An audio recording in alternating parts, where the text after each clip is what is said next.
The views on the following program are those of the host, guests, and callers. They do not reflect the views of this network or streaming service. Tonight, we have a very special person. I don't know if they're special, but welcome to the show, Fiona St James, and thanks for coming on.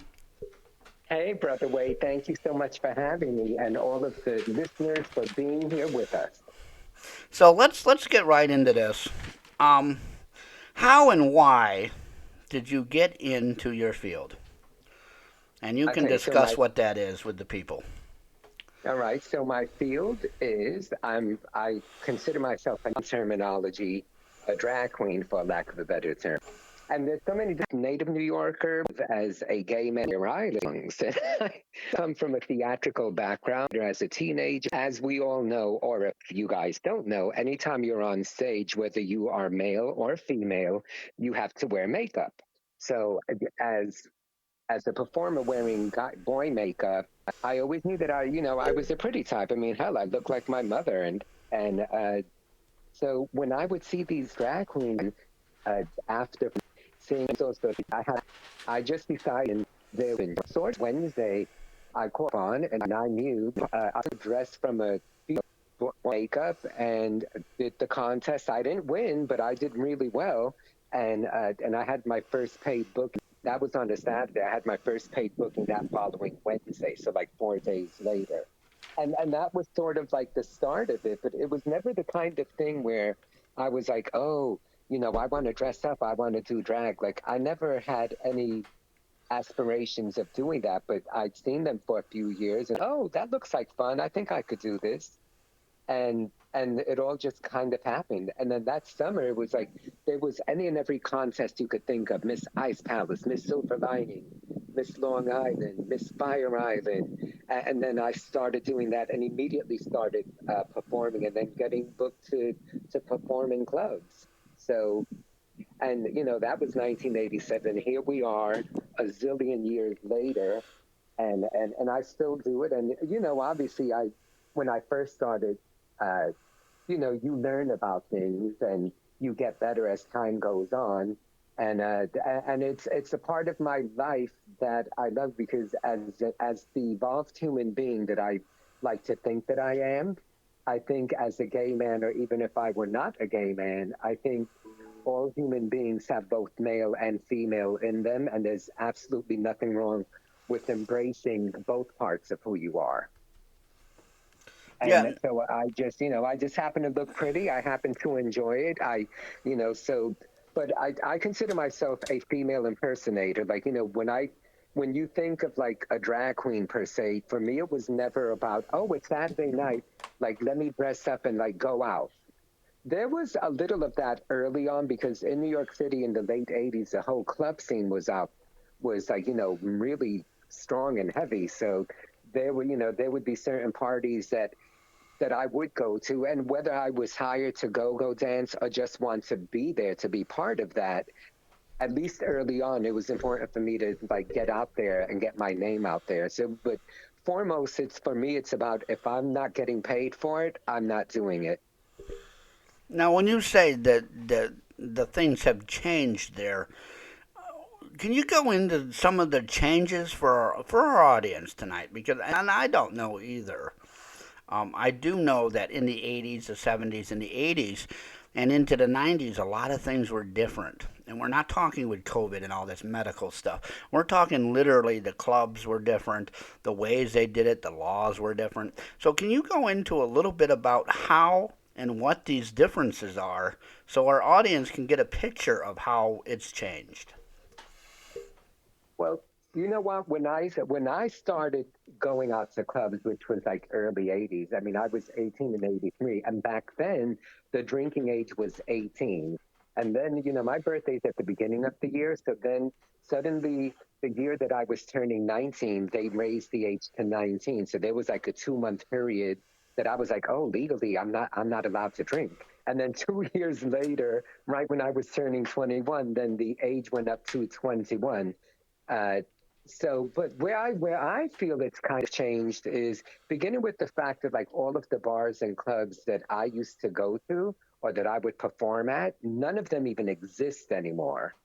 Uh, It's a whole other, world. Just beginning with the fact that back then, like, we didn't have the internet, we didn't have social media, we didn't have all of these other things, which I think on the one hand are great, but on the other hand, I think they have zapped what little social skills people have. You go out to a club or bar now and everyone's busy looking at their smartphones, usually on some kind of hookup app. And it's like, put your fucking phone down. Oh, excuse my French. I should mention, viewers, I'm from the Bronx, so I can be a little bit of a sailor. So Well, if a that's word slips, perfectly fine, and yes, I agree. And so, what you're trying to say is, with that, is that the technology wasn't there. exactly. There was no technology, so it was about going out there and being amongst people. Like back then, if you wanted to socialize, you had to go out there. And I don't know, I kind of feel like my generation, even like the drag queen friends that I have from back then, I felt like there was so much more of a sense of a true sisterhood. Uh, it was, look, I'm not saying that like the queens nowadays are catty or whatever. I mean, we all have that to a certain degree, but we definitely back then I felt like it was much more of like a loving and supportive community. And it was a fun time. This was, I remember being in Fire Island in the '80s. Now, of course, when the epidemic hit, when the AIDS epidemic hit, and fortunately a lot of people were dying, I definitely saw a difference there. Where like even just being in Fire Island, it was like every weekend, every summer that I was there was packed. And then suddenly, between like 85 and 90, it was a complete 180. And then suddenly, unless it was like an actual holiday weekend, there weren't as many people out there. Uh, but Fire Island was where I got my start doing drag, and oh, excuse me. And then, of course, like all of the big clubs like Limelight, Roxy, Tunnel, Tracks, Palladium. None of them even exist anymore. Uh, and it was, I think there was a time I missed the whole Studio 54 thing. That was a little before my time because I know that was like a solid 3 years from like 77 to 80. Well, I would have been the ages of 12 to 15. And I look pretty young for my age anyway, but unless you were Drew Barrymore getting in there at the age of 10, someone my age would not be getting into Studio 54. Uh, that in itself, I think, was a whole, which I unfortunately missed out on. Uh, and then there were other bars and clubs also that closed fairly early on from the time that I started going out. But then, these major clubs that I love dearly aren't even in the picture anymore. And those were the places that I would work at in drag, or even if I wasn't in drag, those were the places that I would frequent, go to, even just as the guy that I am. Now, when you So I say now when you say clubs for the difference between the gay club and the straight club or a club is in New York City is this is a place to dance. This is a place to hang out. Um, exactly Today we don't see lounges. We don't see clubs. We see either a club or it's a restaurant and they call it a bar.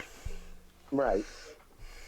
No, you're absolutely right. So back then, like even that was a whole other field because these were like actual like big establishments that you went there to dance, or like and then Roxy on a Saturday night, that was like the place to be. Suzanne Barsh would do like the last Thursday of every month at the Copacabana.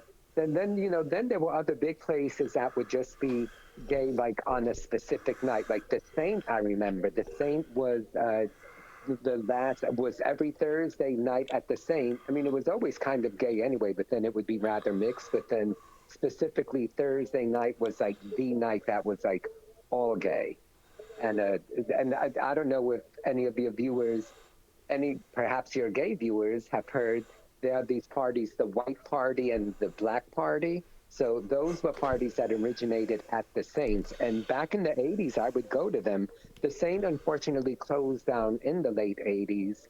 And then, so now what they have is they call it like the Saints at Large White Party. And then they have them everywhere: Palm Springs, Miami, even here in New York. So it kind of they travel with it. And like in New York, it was at Roseland for many years, but I believe that closed down as well. Now, when you say it was a white and black party, we're not talking racism here, are we? I No, mean, it no, was no, just prevalent, strictly but I your hope not attire. in that community. So, No, no, what kind of yeah. parties are these? That's very interesting to me that they would call their parties colored, like a Well, because colors. it I've heard of a pink exactly. party too for lesbians or something they have, but I'm not in that scene. But what are these parties? That's very interesting. What is it? Well, it's basically the color dictates what you're supposed to wear. It is as Oh, simple as that. So the white party would be everyone like would go dressed in white. And then, of course, you'd have like, yeah, there'd be a tiny handful of people that would go the opposite route. Like if it was the white party, they would go all dressed in red or something like that. But generally speaking, 99.99% of the people you dress according to. how do you all dress in white? I don't think I think I have one white shirt besides a t-shirt. Well, let's keep it real, honey. Gay men tend to be uh, Oh, you're talking like in you're going shape. there in white lingerie and stuff.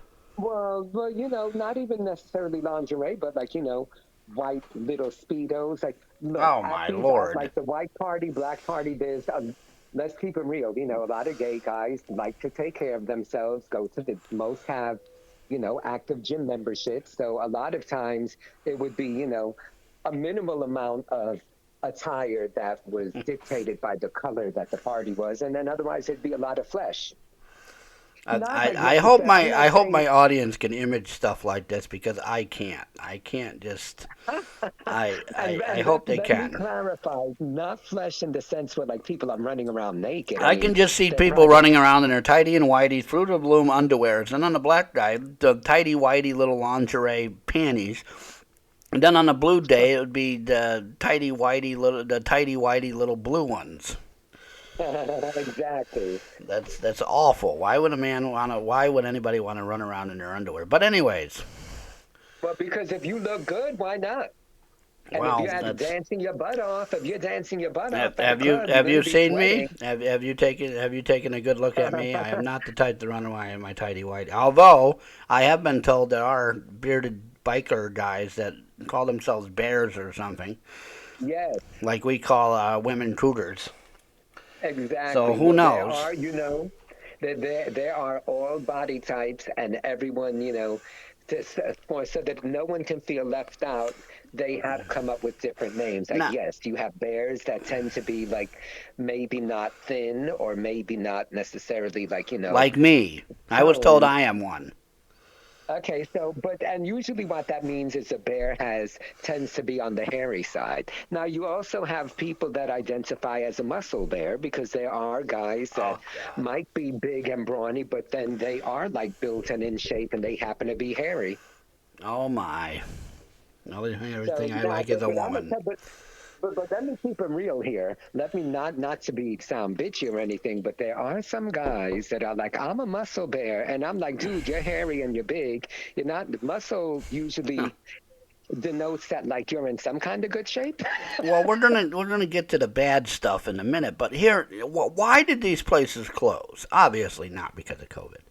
Is it because the owners were ready to retire and they said I'm rich and I'm done, or were they really competition that threw them out? What happened? Where you named probably 8 different places, and they probably were in the same neighborhood on the strip or whatever. You know, you could bar bounce for the whole night and go everywhere. Well, And now there's nothing. What happened? you know what? I think there's various seasons. I could say without fail, this does not apply to every single one, but there were clubs that were maybe specifically like leather bars that were geared towards like leather men who are into that type of Oh my. lifestyle. Like the lure, the spike, the eagle, the anvil, all of the, I mean, well, the Eagle is still around, but the Eagle had closed from its original location and it's now in a different location. But the Spike, the Lure, uh, Jay's, all of these kind of after hour bars, but those were more so like bars versus like nightclubs. And some of them, would have back rooms and people would fool around. And Oh so my. the same, so those places, I think, because of the AIDS epidemic, closed down. But listen, the same thing in 1993 when Giuliani became mayor of New York City and basically took Times Square, which at that point I thought had a lot of character. Granted, there were a lot of, sex workers and people doing drugs, but there was a colorfulness to it. And Yeah. there were like these after hour places or like, the Triple Treat Playhouse or Hmm. play Triple X or X rated play. You don't see any of that in Times Square anymore. They cleaned it up and now it's like being in damn Disney World. Well, And well, so now I think they have a lot more. Um, what it's still entertainment, but it's more of a family atmosphere. Let's be a correct. tourist and go around and take pictures with people that are dressed up at probably illegally dressing up like these characters because they're not Disney's not out there with their Mickey Mouses and stuff. So if you're dressed as Mickey Mouse, you're probably doing a copyright infringement. Well, I Trying don't to know get that I never pictures and stuff. exactly. But no, for lack of a better term, they cleaned it up, and I don't know if it was necessarily for the better. Like, let's put it this way: as a native New Yorker But what that was was born bad and raised, about it to be cleaned up? The word cleaned nothing. up means, to me, it means that they went in there with the police and got all the gangsters and all the mobsters and all the bad guys out. When really, Times Square was a place for everything. If Exactly. you're a tourist, you walk down that and you saw the best of the city, and that's where we want our Big Apple tourists to be. We don't want them down the street where, oh my God, there's Johnny living poorly outside playing by with a fire hydrant spraying water. We want them in Times Square where they can see the best of what we have. Right. Uh, But I guess according to the powers that be, the best did not include having porno theaters or prostitutes or drug addicts. You could go to Times Square way back when and you could buy stuff on the street, well, you probably still can including today. What's people. stopping them from doing it today? Well, My I God, don't there's know that. nothing. Nothing stopping them. No, but I don't think that it's as prevalent or as obvious. Oh, okay. Back then, and the thing is, when you walk into Times Square now, it is very family oriented. And like, God, when you went to Times Square, they've even sectioned off part of that street, like on Broadway, between like 42nd and like Uh huh. 46, where like cars don't even go there, and Oh yeah, I heard now. 24/7. Before COVID, there was that too. Now there's a whole section where the road is nothing but restaurant seating. Some Well, guy on and like YouTube was showing it. outside seating, and places where like it is always very bright and it's always lit up and it's always a massive amount of people. Yeah, That's nothing not the now. Times Square that I love. As a New Yorker, like I detest going anywhere near Times Square now. I miss the good old days when it was fierce and fun, and it had that character to it. Now I'm like, ugh, where'd all the character go? And it's unfortunate that a lot of these places closed But down we're also were seeing a great places. generational change too, Fiona. We're Right. seeing today's world is whatever's on my cell phone. So if whatever's on there, if Exactly it's right. not on my cell phone and I can't take a picture with my cell phone, oh dear, it's not there. I remember my Yep. own city having a Woolworth downtown. Everybody Oh my went there to God, good talk old and do Woolworth. stuff and having stuff and toys. And now you go downtown and it's disgusting. It's the college took over and they're all on their cell phones outside smoking, staring at each other. And I'm thinking, why do you even go out of your house? You can do that in your own damn house. You went outside, spent money for nothing. What the It's hell did you true. leave your home for? You're getting drunk and you're on your cell phone. You can do that in the privacy of your own home. There's no sense in even Well, leaving it. it's the generation, and then I also think part of it, the other G word, gentrification. And it's like when I you don't. ask I me, never heard of that word before. Go ahead and explain that one. yes, you have, silly. When you asked me a few minutes ago about the whole cleaning up thing, Yeah. unfortunately, I don't agree with that because that denotes that there was something dirty about it. I didn't see anything dirty about how New York City was, Well, you do but realize that dirty is in the mind of the person staring at it, not the person doing right. it. There's people that Well, don't I like that don't like. Let's say, for instance, cab driving. If I'm going to take a stripper and a cab driver to a strip club, there's people that don't like strip clubs. That stripper doesn't not like it. That's her business. That's how she makes her money. She's obviously exactly. willingly doing it. There's nobody forcing her. And if there is somebody forcing her, then we need to do an investigation and stop it. Anyways, she's going to work. That's just like going to McDonald's. That's just like Exactly. me working when I worked for the circus all these years. Everybody knows I worked for the circus. When I worked for the circus, there were people that hated animals. They hated people that worked with animals. My God, Wade is sitting there walking four elephants around the arena. Yeah, I'm walking them for exercise. Oh my God, that's horrible. But it wasn't horrible to me. It wasn't horrible to the elephant. It was horrible to that person that thought it was horrible. Right. It's all the opinion, and I don't know what that mayor did. I've heard of stories of the one mayor doing outrageous stuff in New York that was just outrageous, that ruined transportation systems, obviously the bar scenes. It just unbelievable. And I think maybe they're doing it again. I saw something in the paper about that there's police now doing more stuff with the police in the subways and people killing each other and fighting on subways. And I'm thinking, before COVID hit, before 9/11, let's start with that. We didn't see this huge security stuff. Then that happened. Then COVID hit, and we cleaned the subways. And now I bet you they're all breaking down because the dirt's what held them together. And I was told the whole subway system is a disaster. They just made it into a disaster. But Well, I'm and not it a New does seem Yorker. like If I go and lately, see somebody on a subway sitting there carrying a knife looking at me, I'm getting on guard. You would sit there and be like, whatever. And I'm like, this guy's crazy. Lock him up. He's a crazy man. You would be like, he rides every day. My uncle no, and told it me a does seem story like once of a guy running naked with a samurai sword on his back and running and sneakers on in the park. And he said, I never looked at anything else weird again. Now, if I saw a naked guy in a park running with a samurai sword on his back just in sneakers, I would call the police and have the guy locked up for being nude in public. well, did It's, he at least have a cute body? I hope. I have no That idea. if you're gonna be nude, at least be something to look at, is what I say. Well, now there's I people. think it's more offensive if they don't look good. I I can was told appreciate a recently that beautiful I should body. open, I was making fun of open night at the strip club. Some girl was talking about it at work. And I'm thinking to myself, my God, what the hell? We're going to have Grandma and Aunt Louise, and we're going to have the neighbor up there. And then she looked at me and goes, why don't you open up a fat club? I said, what's that? She goes, well, something about in California, San Francisco, they have fat clubs where fat women only go in there, and men go in there and spend money on them like there's no tomorrow. So I guess maybe if they don't have a nice body, they can make money too. Right. Well, there is someone for everyone, that's for sure. And I've been told by my friend that there are clubs, of fetish clubs, where there's different weird stuff that goes on. And there's probably those on Times Square too. Well, those are more underground, but I mean, they're still out there. But I guess, the clubs from way back when that are no longer in existence, closed for various reasons. And then Yeah. some, all good things come to an end, that's for sure. Well, But it I was just now when they a different changed, feel. the other side of this, when they changed, like the one opened up somewhere else, does it ruin the business?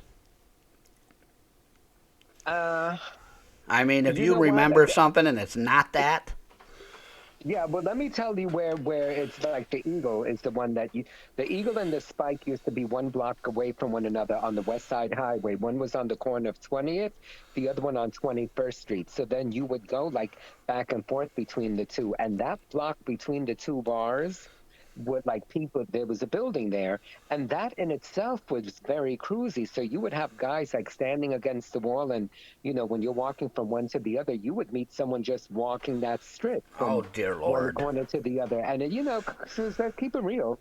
You know, Okay. bars like that are cruising bars, and And what you mean by cruising is I someone's can't. just out there for sex and nothing else.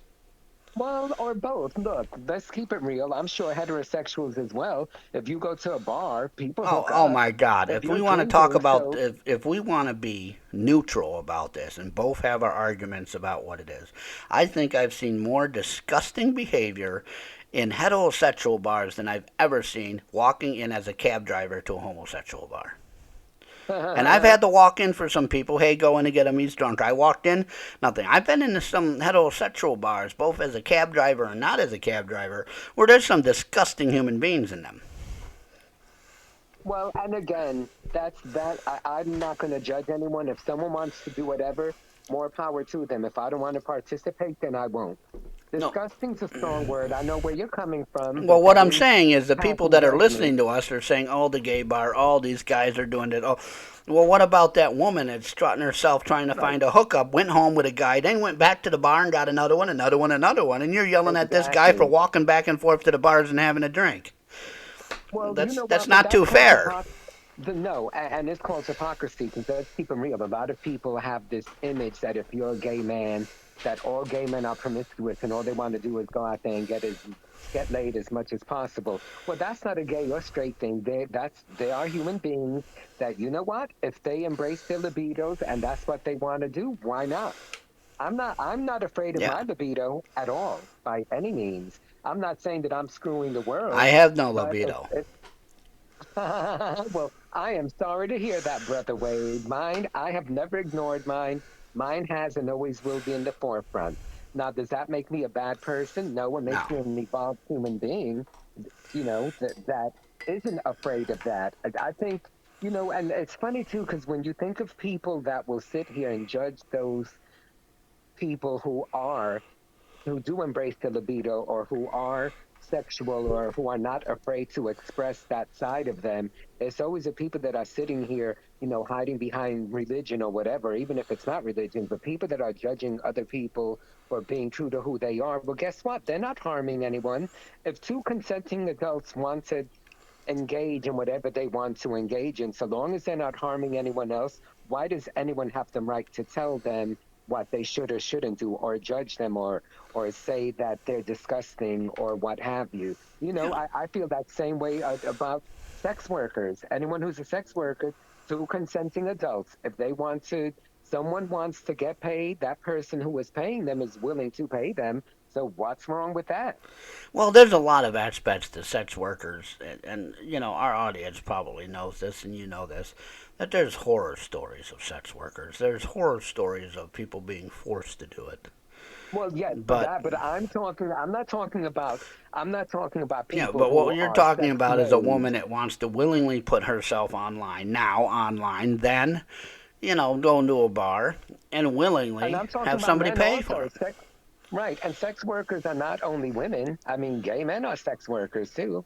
I'm saying Oh my anyone God, who, men do that too? yes, yes, we do. Oh Notice jeez. I said we in that. Oh I'm boy. not, I'm not afraid of that either. Now, let me clarify, even like, within the whole world of getting paid for your time, there are different levels of that.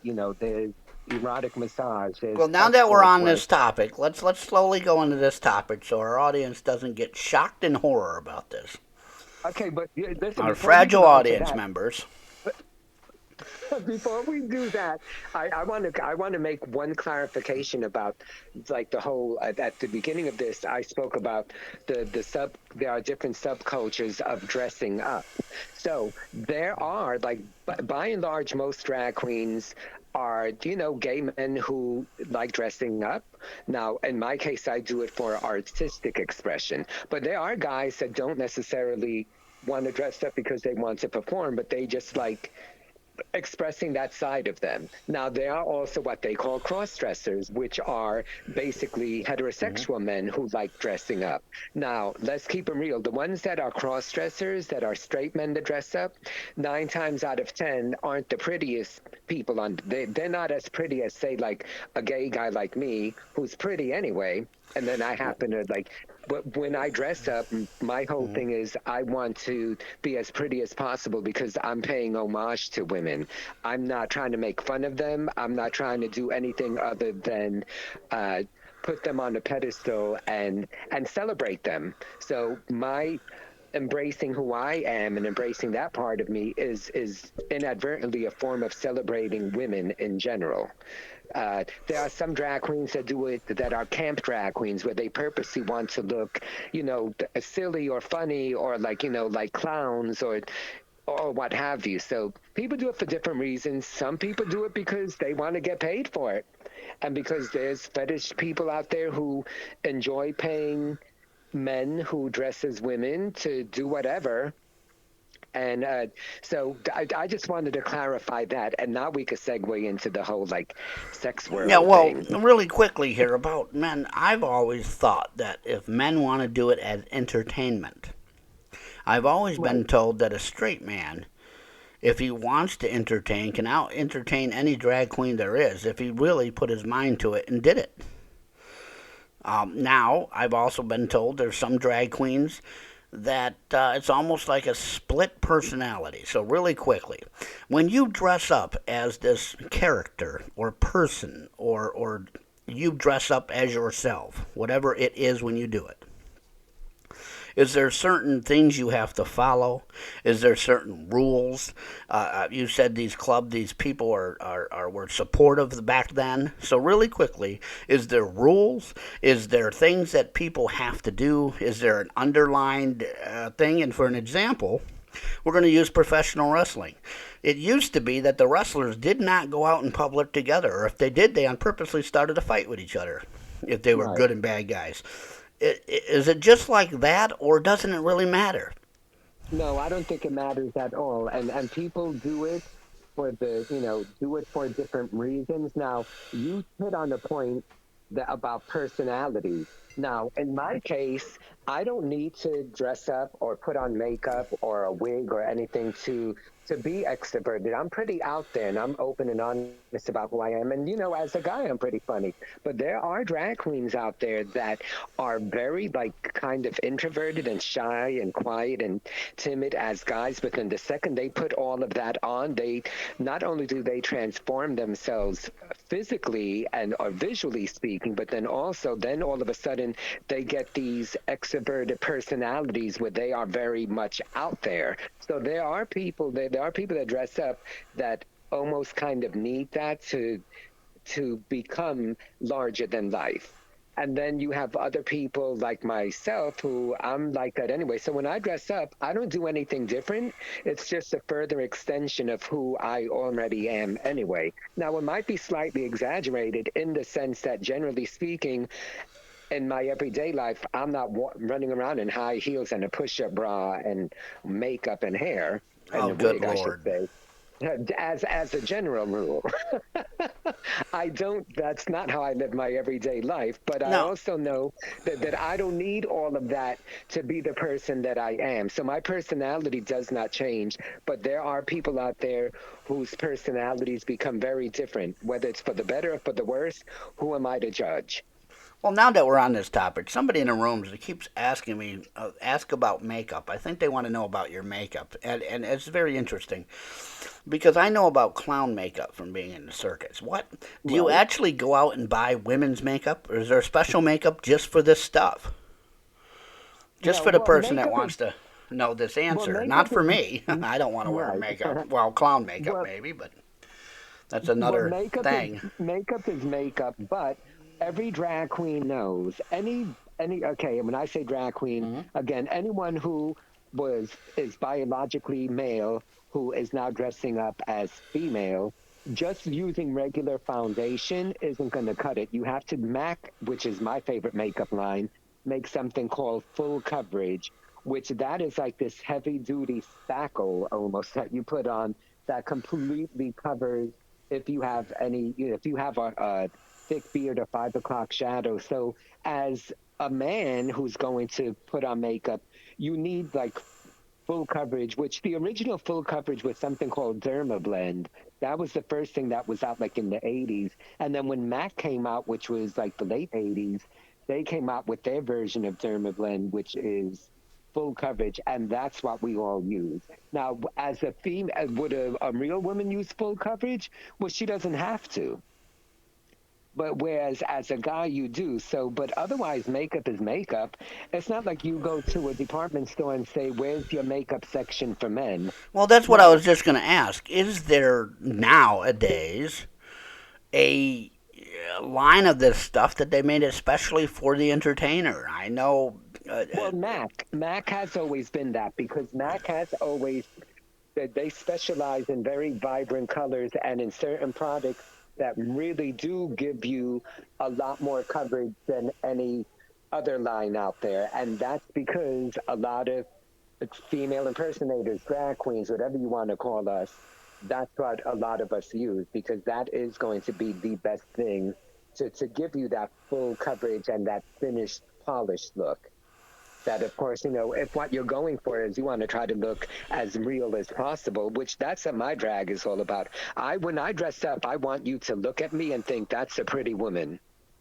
And I have fooled the Well, best. isn't that the whole idea of doing it? Basically, is to be an entertainer and show off. I mean, come down to it. If you want to keep it real, you're showing off the beauty of your entertainment, of your character. Exactly. Right. And the character doesn't have to necessarily be some bombshell. Your character could be one that is obviously not necessarily 1,000% pretty, where you're not necessarily trying to pass as a So, woman, so I could and go up that there with clown makeup on and a loincloth that looks like a sumo wrestler and dance around, and that would be well, I acceptable. don't know. I mean, but then are you looking like a clown, or are you trying to look like a campy drag queen? Well, how about both at the same Well, time? well, I don't know if that's feasible. I mean, they're similar, but Someday you're going to have to do this. I don't know how, but someday, between you and our good friend Angela Teresa, you guys are going to have to take me to New York City and show me this stuff you talk about, because that would be a great vacation. That would be a great time of really seeing it. The Natural History Museum I have to see. I probably have to see. I've seen Statue of Liberty as an adult, so maybe as an adult, since I'm not a kid and we don't, get a thrill of the New York City as we did as a kid when we went to the Bronx Zoo and stuff. You can only see so many monkeys and tigers. Maybe I will take this for a vacation. But let's get on to, as I light a cigar to prepare myself for this conversation, folks. And I'm going to warn you, folks, this conversation is going to get deep. We're not going to do it. Now, let me tell you, folks, the phone number, real quickly here, is 607 238 3816. Our email address is cwlawrence01 at gmail.com. My website is www.iambrotherwade.com. And we're not going to do this gross. We're not going to do this disgustingly. And if you want to call in and do that, we're going to hang up on you. But we're going to talk about a legitimate, in my opinion, it's a legitimate job. If you pay your taxes, if you have a job, if you take care of yourself medically, it's real. So, I don't Yep. know how to introduce this conversation other than calling it the legal sex trade. Right. I don't want to use the word trade. That's horrible. So whatever you want to call it, let's start talking about it. And the first thing I'm going to say is, what do you do business wise versus somebody that just wants to be a hooker? I don't want to call it being a hooker because that's kind of gets a nasty image in our listeners' heads. But that's what we're talking about. Well, you know what? I like using the term sex worker, and that encompasses every aspect of it. You know, at the same time that I started doing drag, which was in 1987, I also started doing erotic massage. Now, so essentially, you know, I think that's pretty self-explanatory, but there's a difference. There's a difference between being with someone and giving them a massage that is going to lead to, what word should I use? Again, two consenting adults that are. Yeah. Oh wait, hold on. Why should have not disturbed? Sorry, are you there? Yes, I'm There here. you are. So I use the term loosely, because the end result is they're leaving as a satisfied customer. The same way that if someone were doing escort work, where they're actually doing everything, and you charge accordingly. Now, you have people that do it through like ads, or the good old days where people would solicit on the street. So there were certain bars that you could go to and get clients that way. But when all is said and done, again, it's two consenting adults that are having a transactional agreement as to what it is they want to do, what they're not going to do. And I don't really understand why anyone should suddenly be offended by that. You know what? If you don't want to hire someone to have a nice time with, then don't. But if someone else wants to, stay out of their business. Stay in your own lane, I always say. Now, yes, I agree with you. There are certain states like Nevada where in Vegas it is legal. So, yeah, tax them the same way that they're making marijuana legal now. Make this legal. It's going to happen anyway. So, you know what? Be smart about it. I mean, look at Denver went and legalized marijuana, and suddenly their economy is booming. So, the same way, if there's something that's going to happen anyway, decriminalize it. Stop bothering people that aren't bothering you, and let them pay taxes on it, and let it be a legitimate business, because it's going to happen regardless. And whether they're doing massage, or whether they're doing escort, or whether they're doing whatever it is they're doing, believe it or not, there are some people, some clients that will hire you, and they're not even really looking to do anything all that sexually, if I could be frank. A lot of times they just want almost like a therapist. Like, Well, when it's I do almost my, like erotic counseling. I've always said it's like a yeah, you know what? hairdresser. The old lady goes to the hairdresser not to get her permed because they're not combing anything because their heads look the same for 60 years. She's going Right. there to talk to other women. She's going there to talk about things and get things off her chest and get things out of her mind that she needs to get out. Exactly right. Because the And counseling so sensation today, the counseling session or whatever you want to call it, is disgusting. Our mental health area is disgusting. So now, when you talk and say uh, erotic massage, you're actually just massaging somebody and then whatever else they want. when well, you okay, so say when you say go for ahead. our listening audience, because they don't know what we're talking about, and I don't want to make this a dirty, disgusting thing when it's No, really it's not. not. It's your profession. It's like anybody. It's like somebody works at McDonald's. We don't sit there and say, well, they cook dead cows every day on the grill. No, they make hamburgers for the people that want to eat. Exactly. So erotic massage basically means like what I do, I have my massage table. My clients lay on my table. I give them a legit massage. And the majority of the time, we're talking about whatever, and it is therapeutic. I do feel a lot of times like I'm their therapist. And I have a psychology background anyway, because I mean, I am educated. I was a triple major, graduated from Hunter College a zillion years ago. I was a straight A student, and I come from a psychology background anyway.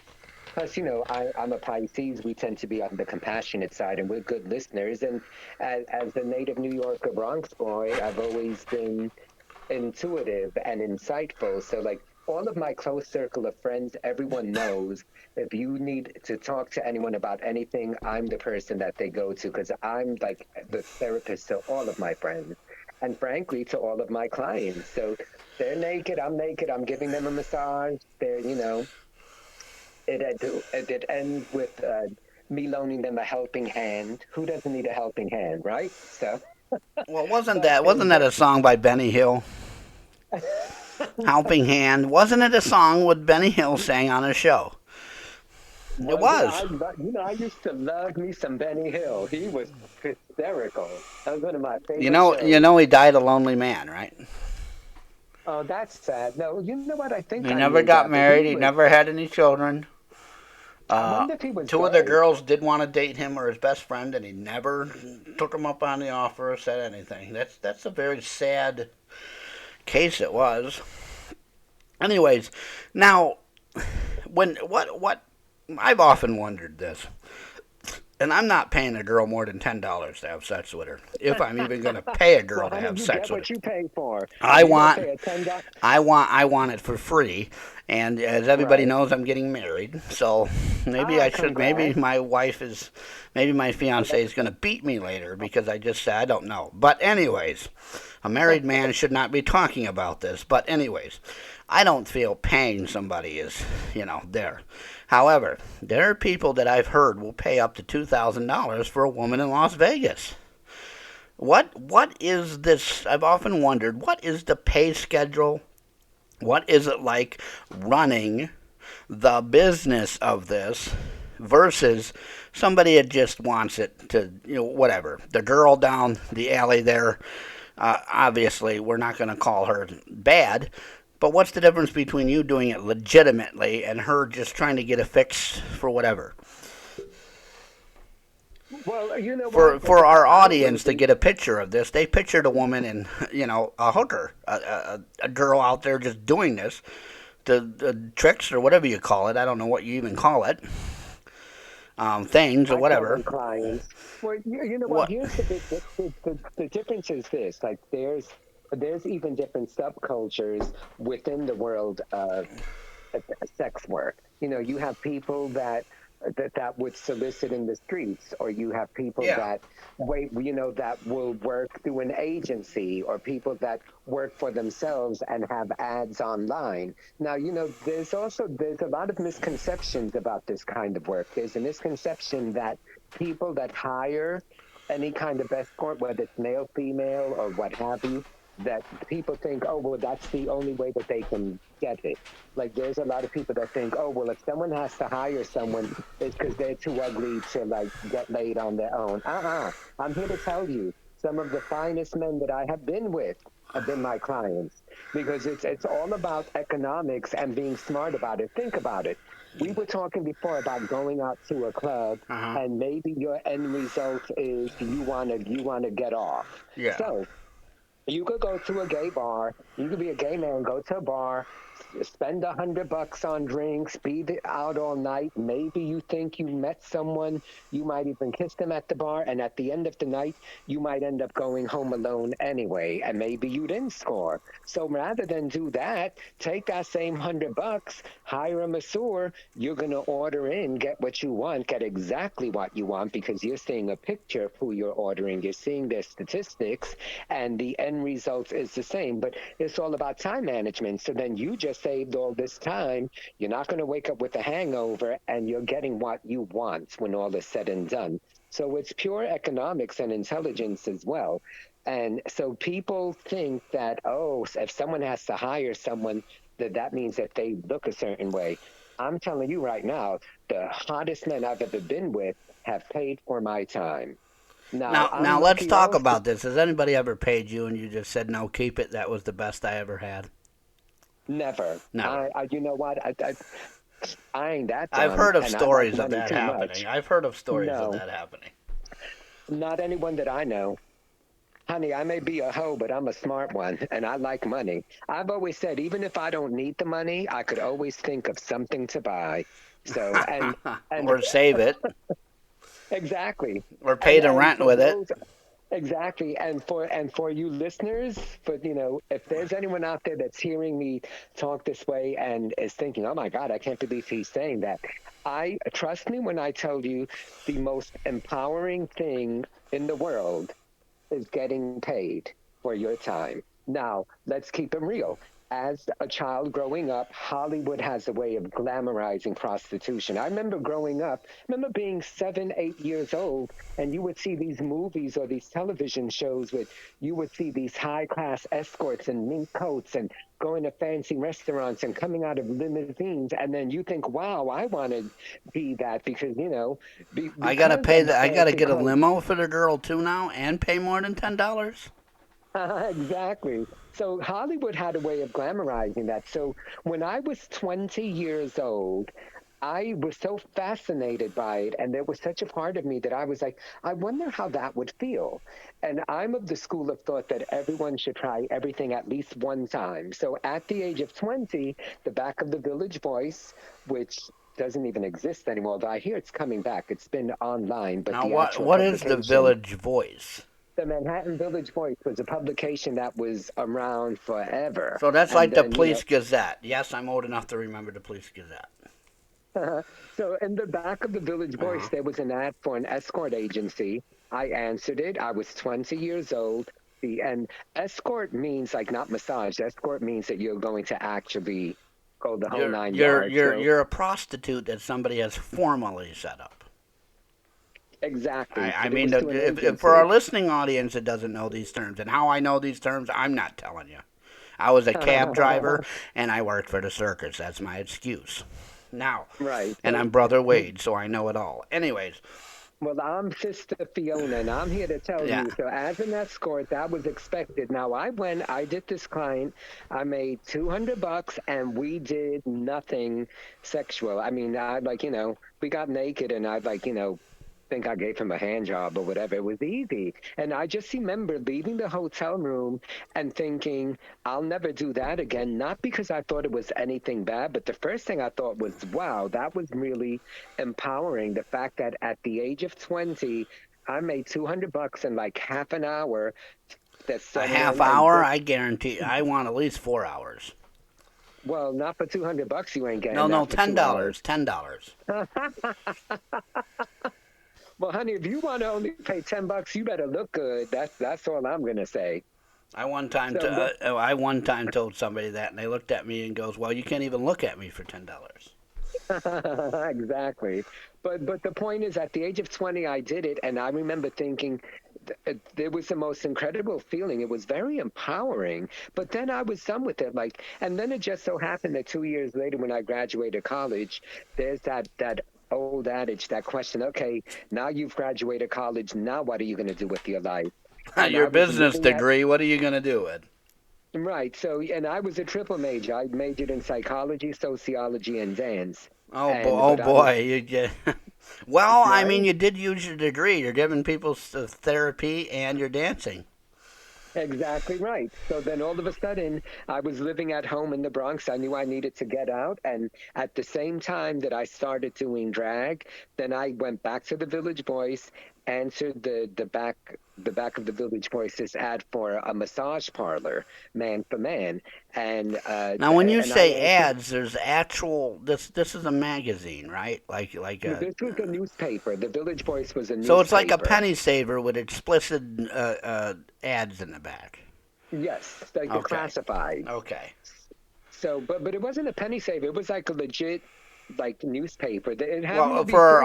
It was for our audience listening, it's like in a New York private City. newspaper, a penny saver, a neighborhood gazette, and it had classified sections for adult services. Exactly. So in the back of that, there was one they were advertising this massage parlor, and it said models looking for models or models needed. So I answered that when on the interview he hired me on the spot, Now, what and was that literally in like like? Did you go with a professional person, or was it some sleazy fat guy at a strip club, no, or? no, he was actually, you know what? He ran it like a legit business, and he was running Uh, it out of his apartment. So he had well, like I think I seven found days. my side work here. Forget some money for my wedding here. Listen, you can make a lot of money. And then what he would do was 7 days a week, he would have a different person on. So then someone would call and then they would say, who's on today? Oh, Bobby is on. Oh, well, what's he look like? Then he would describe you. And then they would book the appointment. And even though it's supposed to be for an hour, he would book them like every half hour because really, how long do these things take? Let's keep it real. And So, how many clients so can you have in an hour? Two, three? no, no, no. One. You would like one or two, but you would be there Oh, like oh. starting at like you would start at like 2 in the afternoon and go till like So he midnight. had But a real parlor. This wasn't going to somebody's house and do it. no, this was his apartment, but then he used his bedroom as the massage room. And his Oh apartment was boy. set up that like you could come in and then the living room would be there like, if there was already someone in there because maybe someone would come a little early, then they would have to wait their turn. But I was every Tuesday and Saturday for like 2 years, and every Tuesday and Saturday, I'd average like 10, 12 So that's massages. kind of like the bunny farm in Las Vegas. I'm not familiar with that place, but They is that a have bar they where you? have rooms in the back, or they have massage parlor side. They have the prostitution side, and they have whatever. And it's kind of each girl has their own room. Each girl Right, picks their own schedules.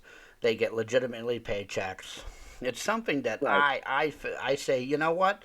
Instead of just like you said, drugs, why don't we legalize this or put rules to it? right, In Las Vegas, you have to take a test every 2 weeks. You have to have a right, medical and that's physical, how it like a should be. DOT physical. And the agencies, once a month, have an inspection. And there's rules for having security, there's rules on how long the girls can work, and there's rules on what kind of people you're to hire, background checks, and everything. And I think, I forgot what other state has it. Ohio, I I think. forget. Another state Definitely, no, has, isn't it Washington State? yeah, yes, Washington, but I'm talking about another one that has it in the books.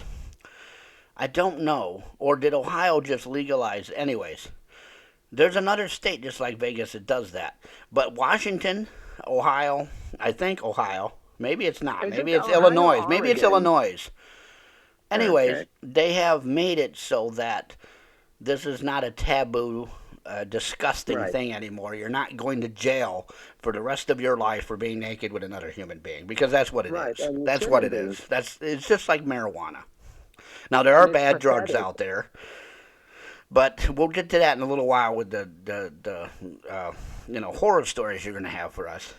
But just like Mhm. marijuana, somebody smoking marijuana on their couch, the police come in and a person's gone to jail for 5 years. What the hell's that? Doesn't make any sense to me at all. Minding their own business in their own home, like you said, two Exactly. consensually adults, and you have to go to jail for 5 to 10 years because you wanted to get naked with another human being. It's disgusting, and they're worried about this stuff while we have homelessness. We have other things going on in this world besides it.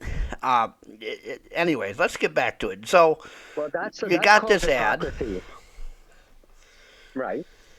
So what happens? You're told go in that room with that person. I mean, he doesn't even check out the person. It could be, and I'm not going to say this to make fun of people here. So don't think I'm making fun of our audience or somebody here. But they're going to get the big smelly fat guy that just got done at working that day wants to come for a massage. You have to please this guy. Well, yeah, but you know what? It's also how this gentleman ran his business. He had a lot of regulars, and the thing was like the four of us that worked there, like there were three of us that were Now, on how two old were days a they? You were week, 20 years old when you did this. 22 when I 22. graduated college. And now, because I am a very First job specific out of type, college. Hey, that's great. well, I work, let me tell you, I've always been a workaholic. So, like, I was 10 years old and going to the candy store across the street, putting the Sunday Times together. And then from the age of 13 to 15, I was getting up at 6 in the Yeah, morning and I yeah. was delivering the I've probably newspaper. worked I've with the always family made business. money. I've probably worked very young in the entertainment business, So, circus and yeah, so carnival I mean, entertainment. So yeah, but the reason I ask is because some of our audience members are sitting here thinking they'll hire this, they'll hire kids, they'll do it. I can just see the thoughts, and I have these thoughts too. Talking is that some people are perverted, disgusting idiots out there. They're rotten human beings out there, but this guy was not rotten to you. not at all. And he ran it like a legitimate Now, business, and we were all Now, legitimately do of you guys get age. even with somebody that would be rotten? I mean, would the hookers take care of that guy and his body will never be found again? Well, Or honey, is we're it? hookers. We're not murderers, for God's sake. Well, what I meant was if you had a boss, it's bad. There's movies, and you talked about movies earlier. There's movies of hookers being dumped in garbage cans. There's movies of the mobsters or the one I forget what movie it was where the guy didn't like the girl, so he disposed of her. Uh, Right. Okay. So back up. Stop right there. yeah, Let me again clarify that I think like everyone immediately goes to the stereotype and yeah. they think, oh, if you're a hooker, that's dangerous because you're gonna get killed, you're gonna get beat up, this, and that. That happens. There's much more of a chance of that happening if you are working the streets. Yeah. If you're sitting on the street and picking up anyone that walks up With a to you or pimp, going with what into a they call a stranger's pimp, not car, a business owner. Right. My Versus, like, I never solicited in the streets. If you're running it as a business, now think about it. You're running it as a business. Any place that you advertise, anyone who's going to answer your ad, they have to put their information on there as well. Especially in this day and oh, age with like the internet so it's and the not just a phone. phone number like today. You just text somebody and they answer you. So Right, but you know what? But even if they do that, God forbid, they're going to try to kill me. All they're going to do is look in my phone and see who the last person was that texted me. All of yeah, that is traceable. yeah. So, and I don't, and you know what? I don't entertain that thought. Like in my world, in my mind, nothing bad is ever going to happen to me, and nothing ever has. And I vote, like I said before, the majority of my clients are hot as hell. Well, They're nice. it's also like you said, it's if you go looking for bad, you're going to get bad. I know places in my And own I don't home, my be own town right here, and I don't think we're probably, I would say 15 miles from one end of the county to the other, maybe 30 miles if you want to count the other places. And I bet you I could find a heck of a lot of stuff that would make you think you're in the ghettos and worst part of New York City, or I could take you and you'd see the best part that you think you're in the Hollywood Hills. So right. it's anywhere. If you look for the bad, you'll find it. And I don't, but the point that I was trying to make is there's different ways of doing it. You know, if you're going to be, the people also that, you know, there, people think of, immediately think of the hooker on the street who's doing it because they are supporting their drug habit, and they're thinking of that $10 crack whore who's doing it because she or he wants a fix. Now No, let's say real quick that that crack whore. exists. Let's just say real quick that crack whore has a problem. She has a drug problem. Okay, so my opinion is she has a drug problem. Why would somebody want to help somebody with a problem and help them get the problem solved?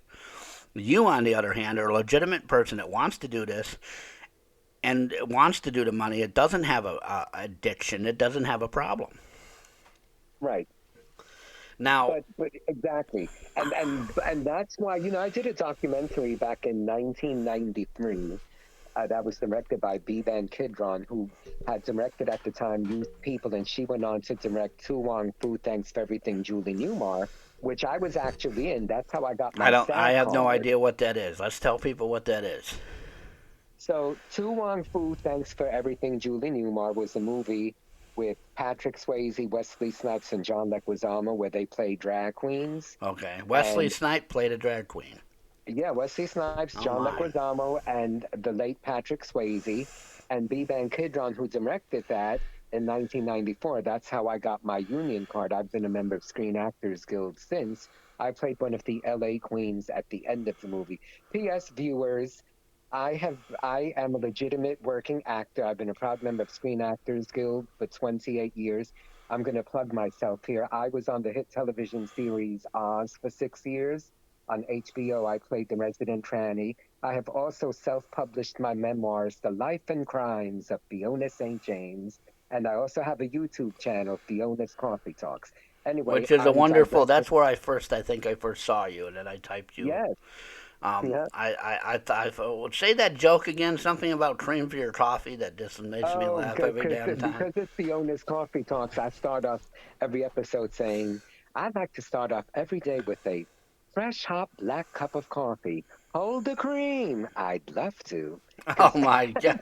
Every time I hear everything that, with it just made everything with it's me is all. a It's sexual not a double sick entendre. perverted joke, but it's just hilarious when you think about it. As anyways, let's not. We So the point that I was going to make was this documentary that I did in 1993 at the age of 28. It was so important for me to do it because I felt like I needed to break the stereotype, because the unfortunate reality is human beings immediately go to the stereotype. So they think, oh, if you're a hooker, if you're a sex worker, that means that you're dumb or you can't do anything else. No, and you know what? I hate to say this, but stereotypes exist because of a reason. Because there are hoes out there, are hookers out there, street workers that can't, sex workers, excuse me, that maybe that is all they can do. Maybe they're not the smartest, the brightest bulb on the and tree. let's real quick give them their due here. A lot of them have addiction problems. A lot of them have Addiction sick problems, or they problems come that from they. like broken, right, or they come from broken homes, or a Well, lot of times, it's people that are poor situations that have caused them right, to do that, and they're poor people that are poor, sick human beings that prey on them, pimps, other people that have done exactly. bad stuff, and it might be their fault. I mean, if you're a drug addict, and it might be your fault for wanting to get the drugs to begin with, but what it does to you eventually is not your fault. No, exactly. And now, so that's why for me it was important to do this documentary because I was so sick and tired of the world just everyone generalizes and everyone thinks, oh, well, if you do this, it's because of that. So it was important for me to show the world, no, I'm actually educated. I come from a good home. I just happen to enjoy embracing my libido. I happen to enjoy making money. Why not take my two loves, which is money and being with men, and put it together and make money from it and run it as a business and be smart about it and not put myself in any danger and not solicit in the street and not because I have a drug habit or because my father kicked me out because I was gay. Because you hear that too. You know, these teenagers, Yeah, these gay unfortunately, youth this who, stuff for our audience. Unfortunately, this stuff happens. I'm right, not into the gay scene. I don't, I have personal opinions. Everybody does about everything. But there's some people out there that are just. Why would you kick your child out of the house because of who their friends are? Why would you or because who cause they somebody are. harm because of your opinion? That's unnecessary, and I want to go on record saying it's unnecessary to do that stuff. Right. It's Well, horrible. you know what? But there's ignorance in the world, and the same reason There why is. racism exists, the same reason why, and then these people that sit here and uh, uh, will be hypocritical or be racist or be whatever against other people and judgmental. These are the same people who will sit here and think that they're all religious and Christian and holier than thou. And guess what? Being a hypocrite and being a judgmental person, except for 1 hour on a Sunday when you go to church and confess your sins, but the rest of the time you're a Well, piece of it's garbage, the same that thing doesn't that make you a decent human being. Anton LaVey, the creator of Satanism, said. He played the calliope at the church, and he saw everybody singing. He played the calliope at the carnival, the circus. He saw the same people standing there, giving in to their desires at the carnival, and it was the same people. So it's just the way people are. But let's go into now the horror stories. Let's go into now the goods and the bads about this business. If somebody was to get in this business today, they're listening to us, they said, yes, I would like to become a drag queen and entertainer, or maybe they're interested in being a sex worker. What advice do you have for them? And let's tell some stories of some weird craziness that has happened. Okay, well, as a drag queen, I can't really say, well, female impersonator, I can't really say that anything necessarily crazy per se. I think you dictate your own thing.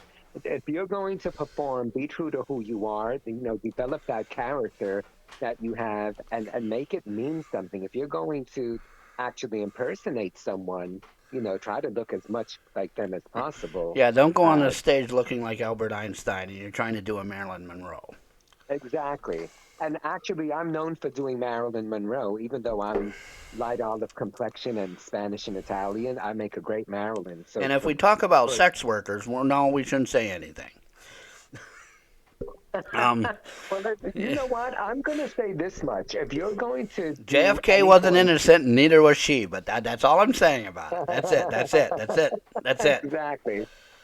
But if you're going to be a sex worker, like, you know what? I don't really have any horror stories. I mean, okay, granted, I've said that the majority of my clients are rather nice looking, and that has everything to do with I'm such a specific type. I'm only like 5'5", 135. I've always been like the smooth, cute, boyish type, naturally smooth.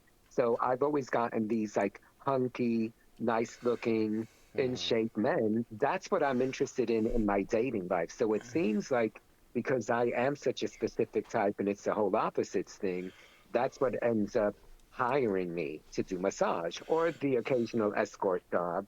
Now, does that mean every single one has been like that? No. But I will say this one. I've never ever had anyone show up where I'm like, it's so disgusting that I cannot do it.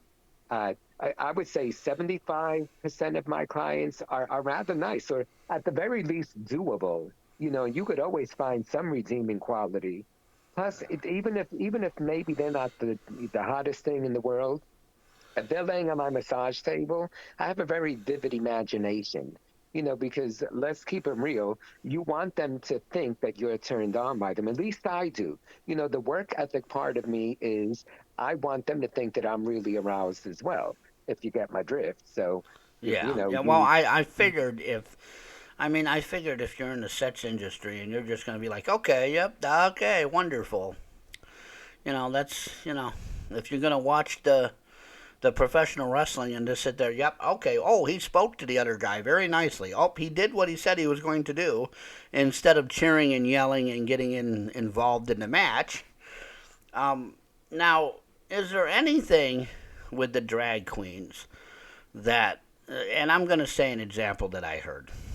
I heard of a lady getting jealous of another woman or a man or entertainer and setting her wig on fire while she was wearing it. I heard of another one. I guess it was a pageant. Don't know the difference between a pageant and a show. To me, they're all people strutting on a stage. And the girls stole the other ones all their clothes and took it.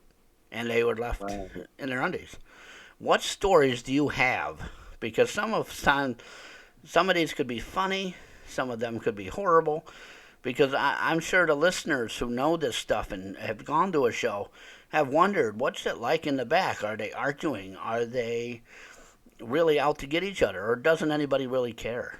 And then the No, second part about this is pay. Have you ever gone to a show and didn't get paid? Have you ever gone somewhere and they said the top prize was like $1,000, and here they don't even have $10 to give you, and now everybody's all upset?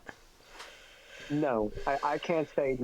I can't speak about how it is now, but way back when I was doing it a lot, I have never once gone to do a show and been sick. Whenever I've done a contest, uh, and the prize is whatever the prize is, the winner gets the prize.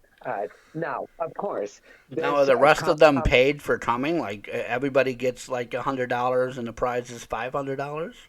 no, you Oh, don't so it's pay like if a rodeo. anything. If you don't ride for 8 seconds, you get nothing. Go home. Well, no, you don't get anything unless you win. And usually Yeah. with all of the contests and pageants, you usually pay a small fee to enter it. It might be So it's minimal, like a rodeo. Ride the bull or go home exactly, and but win you or have to, don't. Yeah. right. Now, of course, there have been times where, like, there's politics involved. Like, look, I did in 1994, I won Miss Long Island. I never won Miss Fire Island, although I did it for like 20 years. There was a year or two there that, like, I really thought I was the clear winner, but I didn't win. Now, what's And I Fire know Island? I know what Long Island is. Fire Island is this beach community in Long Island. Oh, And there are two communities, Cherry Grove and the Pines, that are the gay communities. And Miss Fire Island is an annual event that's been going on for decades and decades and decades. now why do And they call it Fire Island? What was there a big fire there or something? What? I have no idea about the history of Fire Island, but that's what it's been called Oh, forever. okay. I don't know, maybe because it's gay and maybe we're flaming. I have no idea. Now, That's isn't just the Greenwich? name. I always thought Greenwich Village was a gay place. Well, it is, but that's downtown. Oh, Fire Island is and when all you the say way out on Long downtown, Island. I've been to New York City. I had to drive somebody there in a cab. What do you call? And I'm going to tell you, what is your obsessions with an ice cream truck on every corner? I don't know. But what is downtown? I mean, is downtown actually downtown Times Square downtown where the mayor No, sits? Times Square is more like Midtown. Downtown is Oh, basically like below 14th Street.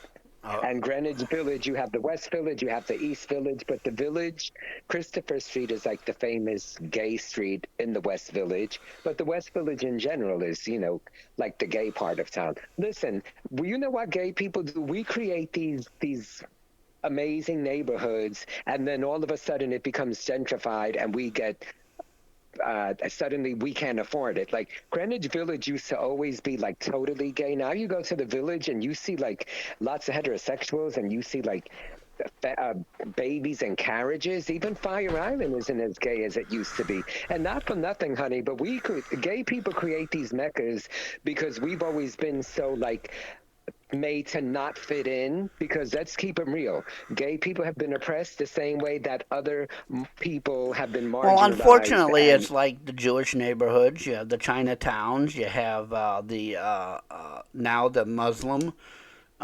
areas. You developed your own area for our listening audience to know why this is all special.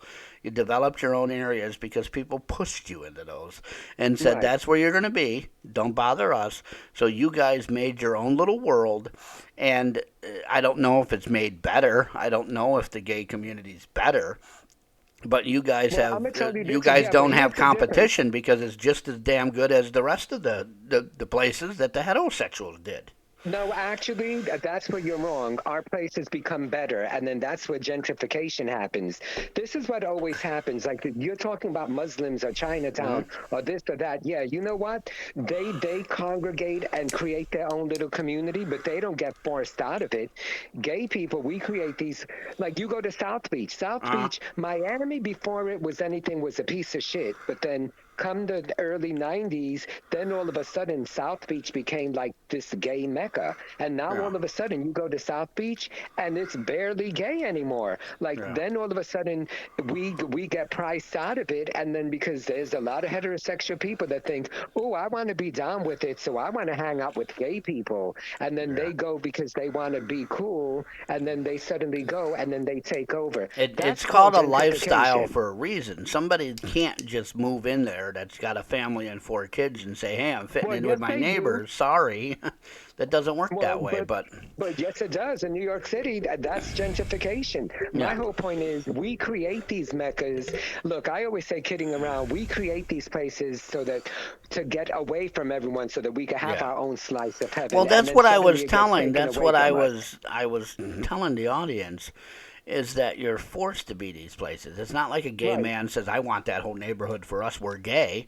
No, the neighborhood is that way, just like the African American community, the Asian community, the religious communities. We have now the Islam and always the Jewish communities had their own restaurants and stores and um, unfortunately, you guys were forced to be this way. You guys didn't really choose it. Now, when I say you guys, I mean the homosexual community. And when I said it was just the same as others, you guys have the same things they do. You guys have the bars, and to me, anyways, to me, looking on the inside, I don't see any different than the heterosexual the bars over there or the homosexual bars over here. So what everybody's problem with it is, I don't understand it. I don't understand the problem. And maybe somebody out there, if you want to call in, our lines are open, and you want to be nice about it, you can explain what the problem is. Like you said, people uh, doing what they want to do and not bothering anybody else. Now, Exactly. when we have these, now that we're talking about this, when you have these areas and cities, and I'm sure they're all over, I'm sure Chicago and San Francisco has theirs, Yeah. is are these cities really made? I mean, do you guys really have like the Asian communities have? And I guess it's Harlem. It was an African American community at one time, back when the 80s and 90s. And I'm not trying to be racist when I say this, but there's a Jewish community there too. All Jewish people, all Right. rules and everything. And for the audience, I'm not being racist when I use African American or any of these. I'm just giving examples that are going to quickly come to our listeners' minds when they hear something. And I know New York because I live in this state. Or Chicago, instantly you think of mobsters. San Francisco, you instantly think of gay. Miami, you instantly think of drug cartels and stuff. Like Orlando, Florida, you instantly think of Disney when Disney's nowhere in Orlando, Florida. Um, it's do you guys have your own sets of police? Do you guys have your own sets of lawmakers? or is it they don't even let you guys have that? Well, I mean, obviously, you have your Yeah. congressmen that are specific to whatever sector, and usually, if you're going to like, if the West Village or Chelsea, which are the two major gay areas, fall under your jurisdiction, and your constituents are gay, well, then of course you want to do stuff to please them, and a lot of times you have they tend to be Democrats, and a lot of times, if they're not gay themselves, they are at least gay friendly. Uh, so yeah, they're going to take into consideration people's needs and people's rights. I mean, look, we finally have gay marriage in the same way that like now they want to take away the women's right to abortion, and if that happens all over, like in every state, what will be next to be gay marriages taken away? And why? Well, Because you have these heterosexual straight men that don't even have any right to tell a woman what she should or shouldn't do with her body, making rules and laws for them. I mean, talk about taking us back a zillion years. I can't even fathom that notion. So, but you have these people that are going to be hypocritical and are going to be judgmental and are going to suddenly want to keep other people down for no good reason. well, the bottom line And of the abortion one is we're having, and this is my take on it. We're having adults, one, not be responsible. Two, they're willingly killing a child, and they don't care what age it is. They don't in their body, and they don't care. Now, if they were to say, "Hey, I'm a woman. I got pregnant, and I'm only 2 weeks in, 3 weeks in. I can't be this," then that's fine. But my problem is that you're killing a child. There have been children that have been taken at 7 months, and we all okay, know yes, that you but, can but have a you're baby going at to, seven and a half I'm months. sorry, but you're going to an extreme there. Yeah, Most people don't wait that long. So you no, cannot sit but here and generalize and say that, Brother Wade. Sorry. No, no, but I'm most giving I'm people. giving an example of my view is that it's on the killing. But like you said, dealing Right, but with you're the also referring a abortion, 2 3 week old fetus is yeah, not a baby. wow. It's not a human being when it's that little. And you know what? If someone gets raped or if someone Well, has an there's unwanted extreme pregnancy, there are reasons, but like the abortion ones, my opinion of the gay neighborhoods is that we have forced you guys almost to be alienated in our communities. I don't see why somebody can't let people live the way they want to live and do what they want to well, do. Well, even if it is wrong, let's say somebody wants to spank people or hang themselves in closets with nooses and do strange activities.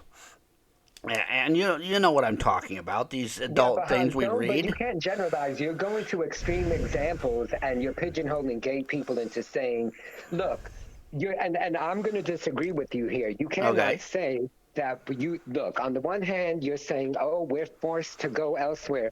Maybe we actually want to build our own community because us living in a community or within a heterosexual part that's not specifically catering towards gay people, there is such a thing as people getting fag bashed or people being Yeah, ignorant which is towards wrong. because well, it is wrong. So you Yeah. know what? So it's more a matter of, like I said before, we create these safe havens for ourselves, not only out of force, but partially because we want to have our own slice of Well, heaven.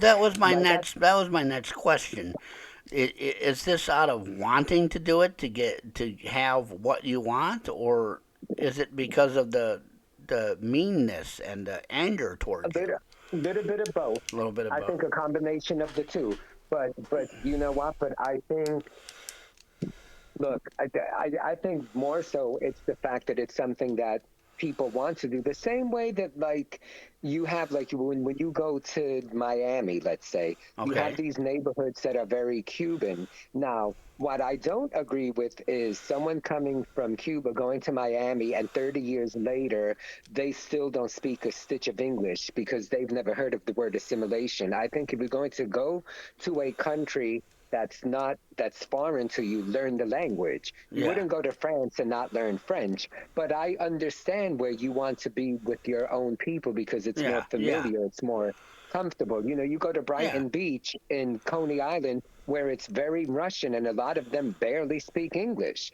But that's very different because those places exist because they want to be with their own kind, not Yeah. because necessarily they're being discriminated against because of Or their or orientation. the Jewish community. I can't remember, but they wear the nice round full fur hats, and it's extremely Jewish, and it's almost radical in a sense. It is in New York City. I can't remember where it is. Oh, the Hasidic Jewish neighborhood. It's Yes, like yes, yes. in Brooklyn. I forget what the They're the actual same town as is. the Coney Island is with the Russian because they want Right. to. They don't wanna. They don't want to be American, if you will. They don't want to They don't do want it. to be mixed in with other people. They want to stick with Yeah, their own kind. yeah. And now, do you think And that the gay communities are that way too? Like we are our own and keep, you know, we want to keep ourselves this way and not do what other people want? no, because actually, gay people, it's not about us not wanting to Uh, assimilate or not wanting to do yeah. what everyday normal people do. It's more about the fact that because we are treated differently, and there is a lot of prejudice out there. Because look, prejudice and bias and discrimination will always exist. So when you have people say, "Oh, you know, it's 2022, you know, the world No. isn't like that anymore." No, there No. will always There's. be ignorance and Yes. stupidity and prejudice and racism, no matter what. I hate to tell you, listeners, but in the ideal world, that wouldn't exist. But guess what? It always will. That's just a sad Well, reality. Do and I there's agree with another it? No. ideal. There's another in the ideal world. If you don't have that, then what do you have? You have people with no opinions, always agreeing with one another, and life being so No, happy you that can have people. opinions, but no, you have opinions, but opinions doesn't mean discriminating against people because of their No, race, religion, color, no, I meant in orientation. the ideal world that everything's perfect. You're going to have it so perfect that people will do stuff wrong because they can't stand the perfect anymore. Right. But no, It it's I'm all about people having opinions, but yeah. if your opinion is based on hatred, look, No. you want to I'm not religious, I'm spiritual, Yeah. but the Bible says love thy neighbor. It doesn't say love Yeah. thy neighbor unless they're black, gay, this or No. that. No. Doesn't say that at all. And So you would when you think that get to people should get heaven, along. and these people forget that when they get to heaven, these mega churches and everything, when they get to heaven, they're going to be standing next to the person they didn't like, and God's going to judge them. And I hope I'm at the end of the line so I can laugh at some of these people that thought they were better, and they're not going to get into heaven because God's going to say Nope. no to them.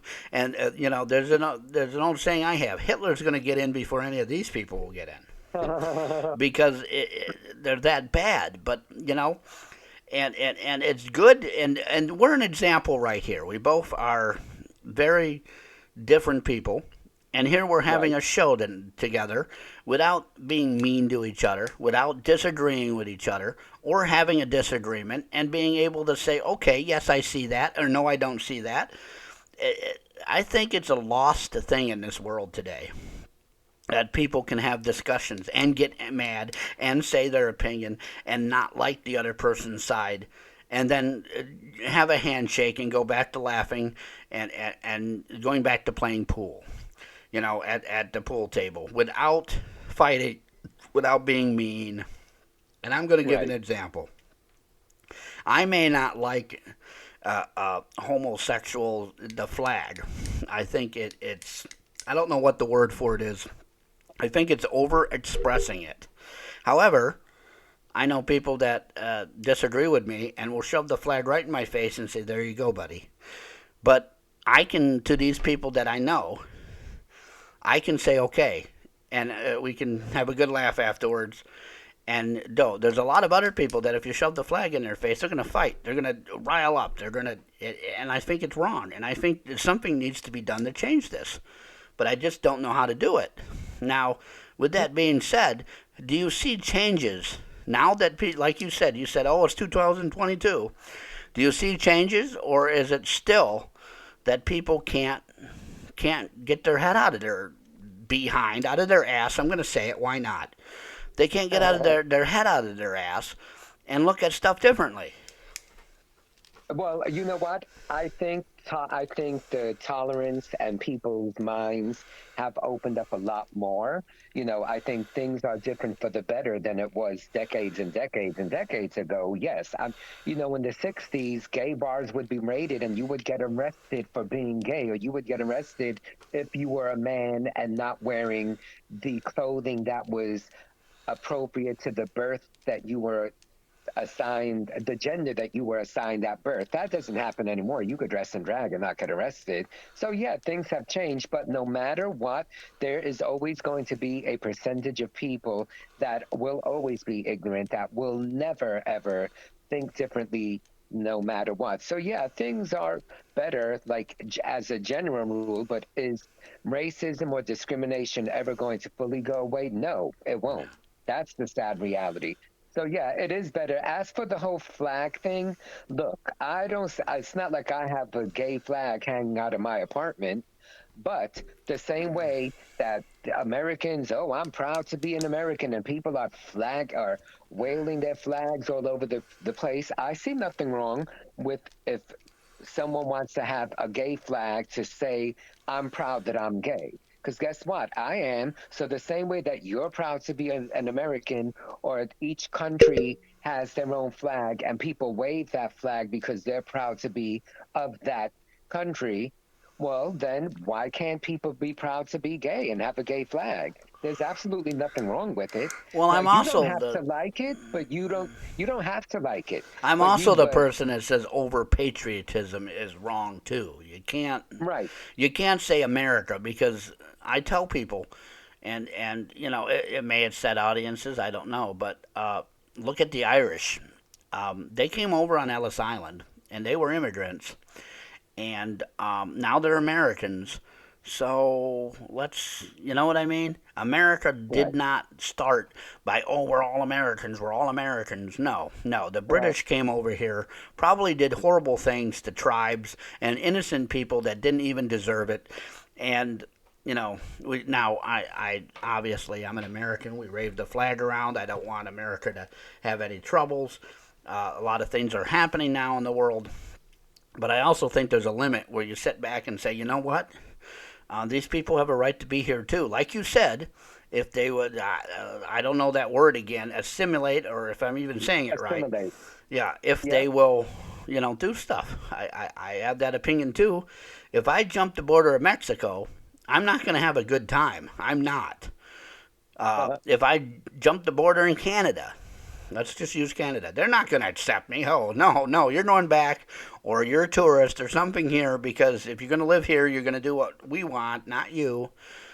Yeah, but on the other hand, I do believe that's how America started. So if you want to do it and you want to be nice about it and kind, then you're more than welcome. Now, when we're gonna wrap this up, and just another question here. Sure. Somebody in the chat room wanted to find out is what can somebody do to get into this field? Like you said, you went to the show, and that brings something to my mind too. Do you just walk up to the owner and say, "I want to be in a show"? Do you, like I've always said, you walk up to the tent owner, the circus, and say, "Hey, I want to be a clown"? Or is there a process? And if you're denied, what do you do? What should you approach it? If you're going to join a circus, you should be respectful to everybody there. You're not a circus guy. Somebody was to get into carnival now, just like pro wrestling. I look at them, and you're not a carny until Right. you are one, or you're not a professional wrestler until you prove it. So what would somebody do to get into this business, and the right way to do it versus the wrong way to do it, so they can be successful and not have any problems? And that's coming from a Well, chat room. okay, so I would say the first thing is like, make sure that if this is really what you want to do, like don't like it can't be that you never dressed up and then you're gonna go up to a club owner and say, could you book me to do a show and you've never even put makeup on. So at the very least, like, do a little bit of groundwork. Like my groundwork was such that I knew I was pretty with makeup on, but I was doing makeup as a guy. So then it was like, okay, let me do lashes and paint it as if though I'm a girl. But I already knew I had the foundation there because of my theatrical background. I think if someone is not a performer and suddenly they're like, oh, I want to do drag, Like and somebody they've like never me that even, doesn't want to wear a dress and doesn't want to wear a wig, and there I well, am then you doing it. wouldn't be a That's drag queen. Then you a no, clown, honey. That's not a drag queen. no. That's, but to the person who asked that, I would say, before you sit here and approach anyone, go see shows, put makeup on at home, become friendly with the drag queen. Because like back then, I remember like I decided on a Wednesday and the contest was that Saturday. I had no idea what I was doing, but I knew that I would be good at it. And fortunately for me, in 1987, that contest that I did, there were other drag queens that I was one of like maybe 12 contestants. And those were people that then for the next 20 years I performed and became friends with and competed with. But I remember that first night, like someone helped me with my wig. Like that's why I say there was that sisterly bond there was where we were like all helping So each other out. somebody And I took would you under their wing and said, "Let's help well, you." And they all kind of did, and the funny part was at that point, the group of us that were in that contest, we had all just started doing drag. That was literally the first time I ever like fully dressed in drag. They had maybe just started doing it. Some of them had only been doing it a couple of years, but they were all really wonderful. Now, also remember, I had been going out to Fire Island for like 4 or 5 years already before I decided to do that. So when I started but when I did that contest that first night, I already knew a lot of them outside of me dressing up. They knew me as me because I had been going out there. So I was fortunate that like we all got along and they helped me out. But then you know what? But I also knew that I came from a performance background. I already knew how I looked and I went on stage. I knew my lyrics. I didn't win, but I did. For never having done it, I did great. And then of course you got better with it. Like the decades that I've been doing it, there were many years there where I had like two backup dancers, so I had everything choreographed and staged. And for many years, I had two female backup dancers, two straight friends of mine that were my backup dancers. So I took it very seriously. All of my numbers were staged. I gave you production value. That's why even with my YouTube videos, I'm self-taught. I do it all yeah. myself, and I've had the channel like 2 years, and now that I'm in my second year, I see a difference just in the whole production value. You get better as you do it more, Well, but it's the you same have thing to as have me and the paranormal in this podcast. I was never taught how to do podcasting. I've never had somebody help me. I've asked and no. they've ignored me. I started the paranormal community in my area. Me and my friend were the very first.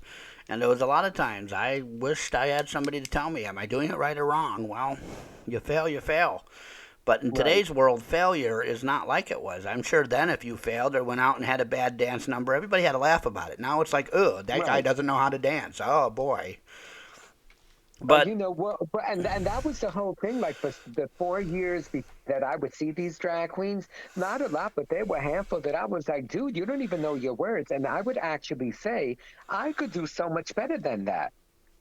Look, I'm a stickler yeah. for performance, and if you're gonna go on stage, if you're gonna lip sync and just move your mouth, and you're not even singing the words, that's pathetic to me. Well, there's a That saying in that the circus if you're going to do a dog and pony act, you better have a good dog and a good pony. right. You're not going to go out there and have a dog and two people dressed like a pony. Or if you are, they're going to act like a pony does in the act. They're not going to act like two people dressed up. Now, is there a way to approach drag queens? Is there a way to approach these? I mean, for me, it would be very intimidating. If I had to do it all over No, again, not knowing what I know, to go to the circus and approach somebody and say, hey, I want to do this. Okay, well, you know what? It's about the approach, and let me tell you, the secret about life is that old adage: flattery will get you everywhere. If you're going to go up to a drag queen, listen, at least butter them up. Tell them how great they are. Become their friend before you start saying, you just don't go up to a stranger and say, "You're fierce. Could you teach me how to be a drag queen?" Yeah. I bet you No, you would be bitch. laughed out of the room. I don't know if you would be, but Well, no, but you know, so yeah, look, so it's all about that. Be nice, at least butter them up, and that's all about being genuine. yeah, Because if you're not genuine about it, like, and I think that's why the first time that I did it, like, even though I sort of was like, I had the wig and I had borrowed the wig and the dress, and I was like doing my own makeup. They saw that I was new at it, and although I was like doing not bad, I was doing an okay job with it. A couple of them immediately like intervened and like helped me out a little bit. I didn't need a lot of help, but I was very fortunate. And I think that has everything to do with what I was projecting, which was niceness. And I remember that I will never ever forget that first contest, which was it was like 4th of July weekend or like sometime in June or July of like 1987, and it was I'll never forget that because everyone was so incredibly nice and it was this very supportive thing, and that was I did that night and boom, and then it just took off like gangbusters, and I went from like not knowing anything, kind of winging it, and then a week later I had a show and I was like, you would have thought I was had been doing it forever. I'm a quick study also, but that has everything to do with my yeah. background and with your passion about it. I will say this much. Don't see someone doing drag and think, oh, I want to do that like on a whim. If your No. heart's not in it, you're not going to be any good at it. Now, Do it because it's a passion of yours. no, Don't do a half-ass thing, and don't do it because you watch RuPaul's Drag Race and you're like, I want to be on television. No, no. do it because it's legitimately something you want to do. Now, for the listening audience, and because I firmly believe this, um, how much work is done in this? When you're talking, you got two backup singers. For our Backup listening dancers. audience, you probably practiced 200 times and made sure they knew exactly where the spot was on the stage if you had to etch the mark in the stage for them to stand in. How much work goes into a good performance? So when this person says, I want to do this, they have their heart into it, they know they look good in makeup, they're going to have to do a lot of work. It's not just going to be going on Exactly. stage and doing something. Can you go into really quickly, because we're almost out of time here, the work behind the act Well, yeah, you know what? It's exactly that. You better have good work ethic and you better do it till you get it right. and And there's no practice? such practices, no such thing as over rehearsing, especially if you're going to have backup dancers. If you're going to do your own thing, still rehearse. Don't just go up there and like, just move around and wing it. Know your words. Have some kind of staging or interpretation of the song you are going to do so that you're selling it. And know the And look, it song, is not like some of these people in these bars that do karaoke that sit there and hold the mic up and wave to their friends. right. Sing the song, Actually buddy. know your words and know what the hell the song means so that you interpret the song.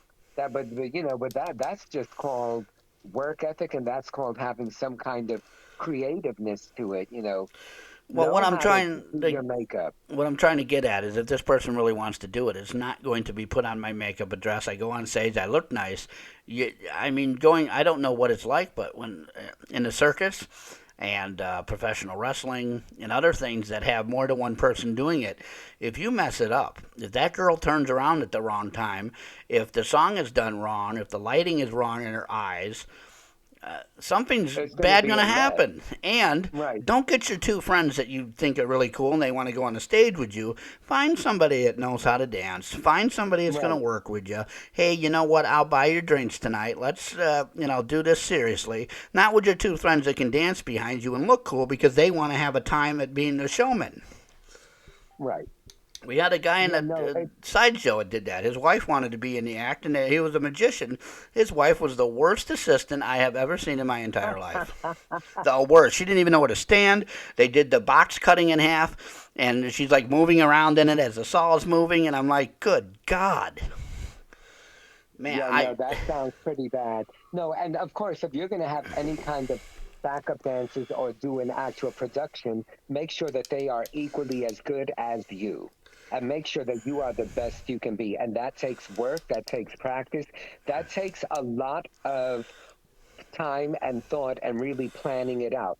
Like about 5 years ago, I was the official MC for Palm Springs Gay Pride. They flew me out there, put me up in a suite, paid me an astronomical amount of money, and I was in drag the entire weekend, like 8 hours. And I was like, it was me doing all these different sets. There were other performers. I emceed the entire event, and it took me a solid month of preparing so that everything was down to the science where it was perfection. It was the most prepared I had ever been for anything I'd ever done. And that was me alone. That was me with no backup dancers. That was me on stage in front of thousands of people at Gay Pride in Palm Springs, and I worked my butt off. But when all was said and done, it completely paid off, and it was one of the most incredible weekends of my life. Uh, and that was about 7 years ago, and it was, and you can never be too prepared. You can never be too over rehearsed. You know, the more prepared you are, the more confident you're going to be, and the more that is going to show. There's nothing worse than seeing anyone on stage, whether they are a drag queen, a man, or whatever, doing a play or whatever, or someone in the circus who's going to be on stage and do a half-ass shit and not be fully prepared. That's going to, people will smell that a mile away, and that's just going to make you look and bad. and I have an excuse. The tiger did not want to turn around. Okay, that's my excuse. The elephant wanted to go to the bathroom on the turn, and the little pony wanted to keep trying to bite me. That's my excuses. Other people don't have these excuses. And no, I'm not Right. going to tell these war stories. Go up to my TikTok. Maybe that's what I'll do on TikTok. Is tell circus horror stories. Well, I'm fortunate that I don't really have any true horror stories with either profession. I mean, yeah, I've had some clients that were a little bit like, oh, like I remember one day I had three back-to-back clients, and one was like wearing a patch on one of his eyes, and all I kept thinking throughout the whole time was, what's behind door number one? And then like 2 hours later, I had this client that like kept his gloves on, and I could tell that like his hands were like claws, and that was like a bit weird. And and I'm thinking to myself, am I with the penguin? Because he left the black latex gloves on, but I got through it. And then last but not least, the third client that day was someone who was so hot, and then halfway through it, all of a sudden it was almost like his voice changed and he changed personalities. And I was like, who the hell am I with, Sybil? I felt like charging double because I felt like I was having a three-way, even though it was just the one person. So in terms of like weird things, that's the one thing that I think about, that one day I had those three clients back to back, and I tell that story all the time. I had done another podcast not too long ago, Shameless Sex Podcast, and I told that story and we were laughing about it. And The P.S. guy I'm going to wore give myself, latex gloves, yeah, like because he, medical gloves or actual no, like no, dress gloves, they were like, no, they were like shiny, like black leather gloves, like the but I ones could tell. Perot wears all the time, and he's always smacking his hand with them. Exactly, Oh but I could God. tell from the outline of his gloves that his hands were like claws, like they were like Was his he like a fingers were what weird. was he like a lizard man only in human No, no, he disguise was and he like couldn't he was actually a nice looking older white oh gentleman. boy. He just happened to have messed up hands, so he Oh wore gloves. jeez. Thank God he left the gloves on. So he's butt naked with gloves on. Oh Exactly, God and damn. I was like, oh Oh God, and I'm boy. thinking to myself, I can't make this shit up.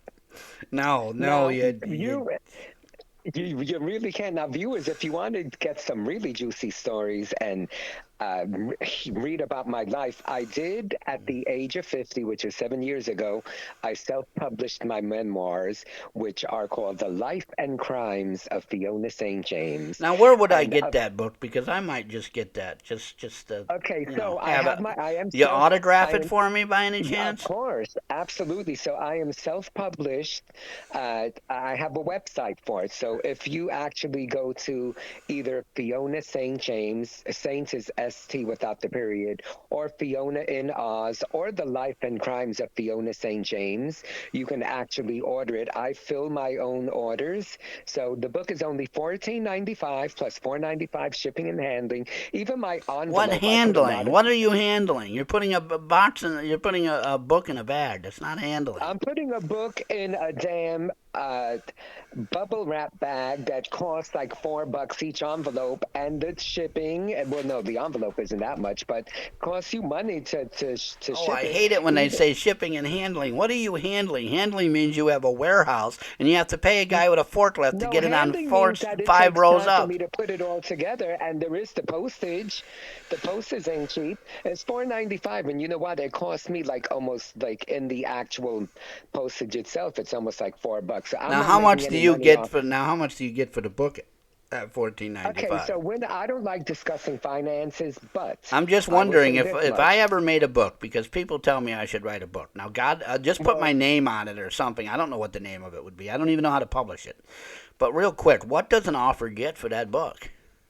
it depends. Like, because I'm self-published through Amazon, you Hmm. can buy it on Amazon as well. Amazon takes 40% off the list price, plus they charge me for the printing of the book. So, like, Oh, let's put it jeez. this way: if it's sold on Amazon for Hmm. 14.95, I get about $3.50 Oh boy. because they get the rest. Now, if I sell it through my website, then I pay for the printing, but I get the book at cost. So I end up making more than that, How much but is not printing? How much are printing services? That probably is the most depends right on there. how many pages. My book is 400 pages, Oh, and jeez. as an actor, I have worked with a lot of famous people, and I have 20 pages of pictures to prove it. Wow. My book is completely open and honest and raw, and I do not leave So it's anything to the basically imagination. 20, 25 pages of writing, and the rest is pictures and memoirs No, and. it's 20 pages of pictures and 380 pages of text. Oh, okay. And it is in soft cover. So, but if you get it through my website, then I actually fill the order and I autograph it and I mail it to I thought you. you said And it's then 40 pages long. 400, silly. 400. Oh boy. Well, That's a I have a lot of lot to reading. say. I have led a very colorful life. And I Yes. write the way I speak. So, but the whole point of my book, I always wanted my readers to, like, when they read my book, to feel that I'm sitting next to them having a conversation with them.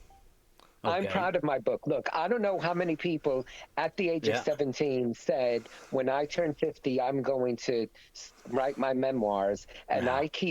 I have every year of my life, I document everything. To date, since the age of 17, I could tell you every day what time I woke up, what time I went to bed, and everything that I happened in I between. I hear a second book coming on. A Oh, yeah, when I turn 60, I'm writing book two. Oh boy. So check that out. And then, of course, my YouTube channel, Yeah. Fiona's Coffee Talks. I also own the domain. So if you go to fionascoffeetalks.com, that takes you directly to my channel page. Make sure you hit the word subscribe. That free to subscribe, and then check out my videos. My videos also are not scripted. The topic is what it is. I hit record, I talk. I And have a I can say viewpoint. they're very wonderful because that's how I first found you. I don't know Thank what I you. was searching for. I have no idea how it came up. I've had two guests where their videos have come up, and I have no idea how they did. But let's call it a miracle or something. And I was watching it, and I'm like, okay, that's funny, that's hilarious. And then I watched it, and I'm like, this person is just talking about life. This is good. This is something. And then I saw it on Facebook. It came up in one of those things, and I said, hey, this is. I think I subscribed. I should have subscribed.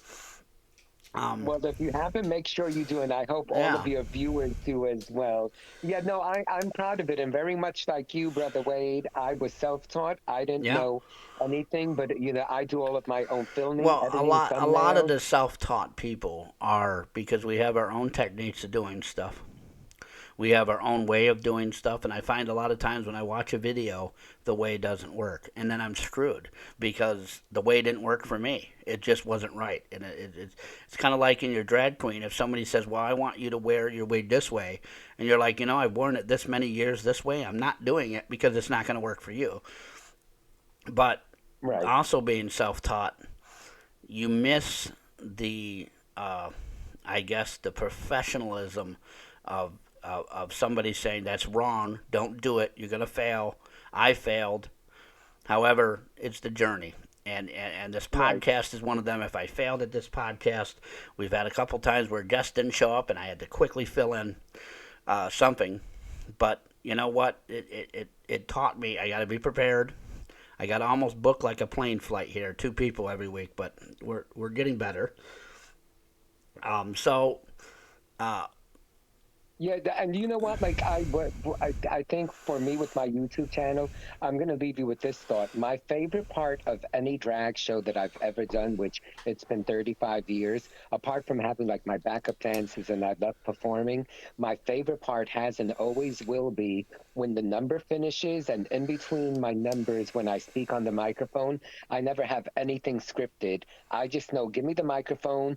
I'm in front of hundreds and hundreds or 1,000 people, and I just know I have the gift of gab, and I know that I'm going to be funny on the microphone, and I just talk shit, and I never even think, what am I going to talk about? And it always comes out great. And that's sort of like with my YouTube videos. I know what the topic is. I hit record. Also, I don't edit anything out because, in the words of Cecil B. Demented, which was a movie by John Waters, the first take is the only authentic take.